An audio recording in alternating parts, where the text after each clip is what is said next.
Welcome to Luca is a Billionaire, where the only thing I invest in is your answers. You start by opening the document and confirming it's in compatibility mode. This matters because older layouts may restrict features. Once done, save a backup copy so you can revert if styles shift. Next, go to File and select Info to verify the compatibility mode label. Make sure you've closed other add-ins that might lock features.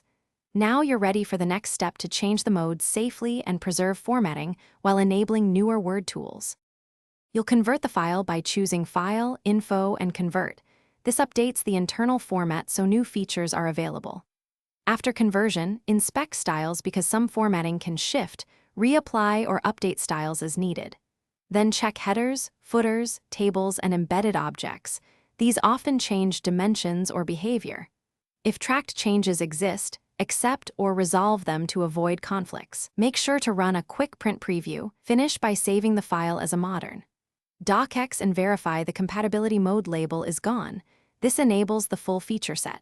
You should then test key functions, run macros, navigate headings, and do a quick print or export to PDF to confirm output. If something looks wrong, use your backup to compare and isolate which change caused the issue. Troubleshoot by undoing recent edits, updating styles, or rebuilding a problematic section. If all else fails, revert to the backup and try converting with different options.